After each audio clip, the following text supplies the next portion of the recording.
What's up guys, welcome back to another video. As you can see, I have a large amount of Chrono Crystals. As the title suggests, we're going to be discussing how to obtain Chrono Crystals as a free-to-play player. There's a lot of us constantly asking on Legends, Discord, and on Reddit about how to obtain Chrono Crystals. It doesn't get any simpler and more straightforward than completing things that offer Chrono Crystals as a reward or just playing the game in general.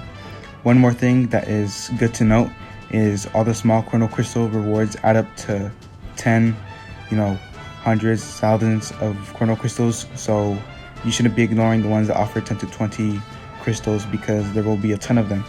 Now, as of right now, these are all the ways you can currently obtain Chrono Crystals. So the first way is completing daily missions, which gives you 35 Chrono Crystals a day. Second one is event missions. The third way is Z missions. The fourth way is securing a high spot in PvP. The fifth way is playing story mode and fulfilling the challenge complete conditions in a story battle or event battle. Now I'll be explaining how to do it. Completing the daily quests every day, playing the events and completing the event missions before the event leaves or is over. However, Z missions have to do a lot more with your progress over the game in general. They're pretty much lifetime missions. As you play the game, you'll complete more and more Z missions. By now, all of us should know that if we play PvP and rank high, and we stay in that position for the amount of time that season lasts, we'll receive Chrono Crystals as a reward, whether it be 400, 1000, or 2000, depending where you rank. However, for us who don't or can't play PvP, we're not going to be able to get those Chrono Crystals. So if you can't play PvP, that's a way taken off. So you can't earn crystals like that if you don't play PvP. Alright, moving on to the last couple of things. It has to do completely with story mode.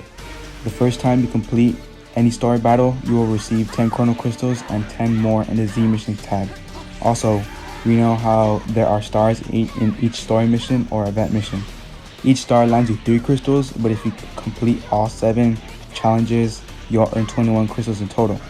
In the end, these are the 6 ways to obtain Chrono Crystals in the game.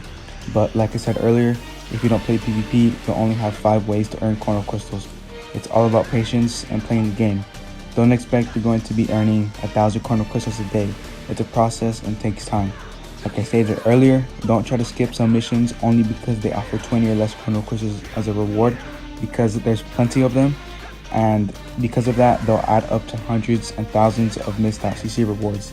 So, as we all know, the developers, they don't want to give out 1000 CC rewards in just one mission, apart from the stage 50 battle missions and other special missions like that. You have to continuously complete and fulfill these things to the best of your ability. In other words, when farming crystals, strive for perfection in anything and everything you do. And you should begin to earn a constant and steady income of Chrono Crystals. Pretty much, this is it for that part of the video. Those were the 6 ways. But if you want to stick around, I'll be talking about how I've saved up 30,000. So it's taken me about 2.5 months to save up this many Chrono Crystals, and I've been doing everything I've already said. I use Fusion Warriors as my main team, so I only summon on Fusion Warrior banners, meaning I've skipped banners not containing those characters, like the dual legendary finish banners and a lot of other banners that we received. I think I've skipped like every single banner that didn't contain those characters except for the transforming yellow Vegeta. I skipped that banner. I only skipped that banner because he was the only fusion unit in that banner, so I was thinking that it wasn't going to be worth it since I could have spent like 5,000 crystals just to get one copy of him. Since I've started saving up, I've stopped doing daily discount summons, which definitely helps because there can sometimes be 3 or more banners running at once, which leads up to 60 crystals a day. I also stopped re-rolling on equipments because you can easily spend like 200 in a couple of minutes to get an S or a Z equipment. I've also spent less crystals refilling my energy tank because 20 Chrono Crystals a day affects your income. If you do daily discount summons and refill your energy tank twice a day, you'd be losing more than 1000 Chrono Crystals a month. It's definitely helped me, so you should probably do the same. I'm only 15, so I have a lot of time to play this when I'm not doing any schoolwork. So depending on how much time you can play the game every day, for sure will impact how many Chrono Crystals you can earn every day. I think this is the last thing in order to make sure I don't spend any recklessly. I just think about what's coming, which we all know is the 2nd year anniversary.